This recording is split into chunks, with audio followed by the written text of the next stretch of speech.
அண்மைச் செய்தி.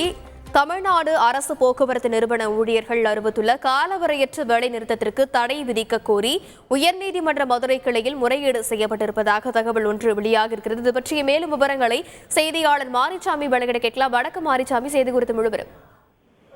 தமிழ்நாடு அரசு போக்குவரத்து கழக நிறுவன ஊழியர்கள் அறிவித்துள்ள காலவரையற்ற வேலைநிறுத்தத்துக்கு தடை விதிக்க கோரி உயர்நீதிமன்ற மதுரை கிளையில் நீதிபதிகள் முன்பு முறையீடு செய்யப்பட்டுள்ளது. இது வழக்கறிஞர் ப. ராம்குமார் ஆதித்தன் என்பவர் உயர்நீதிமன்ற மதுரை கிளை நீதிபதிகள் கிருஷ்ணகுமார், விஜயகுமார் ஆகியோர் அடங்கிய அமர்வில் முறையீடு செய்தார். பொங்கல் பண்டிகை காலம் வருவதால் நெருங்கி வரக்கூடிய இந்த சூழலில் போக்குவரத்து ஊழியர்கள் காலவரையற்ற ஸ்ட்ரைக் அறிவிப்பது சட்டவிரோதம். இதனால் பொதுமக்கள் பெரிதும் பாதிக்கப்படுவார்கள். எனவே போக்குவரத்து ஊழியர்கள் வேலைநிறுத்தம் செய்வதற்கு தடை விதிக்க வேண்டும். இந்த வழக்கை அவசர வழக்காக உடனடியாக விசாரணைக்கு எடுத்துக் கொள்ள வேண்டும் என முறையீடு செய்தார். இதனை ஏற்றுக்கொண்ட நீதிபதிகள் நாளை இந்த வழக்கு உயர்நீதிமன்ற மதுரை கிளையில் முதல் வழக்காக விசாரணைக்கு எடுத்துக் கொள்ளப்படும் என தற்போது உத்தரவு பிறப்பித்திருக்கிறார்கள்.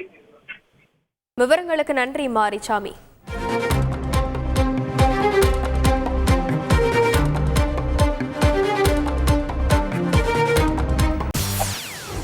செய்திகளை உடனுக்குடன் தெரிந்து கொள்ள உடனே சப்ஸ்கிரைப் பண்ணுங்க.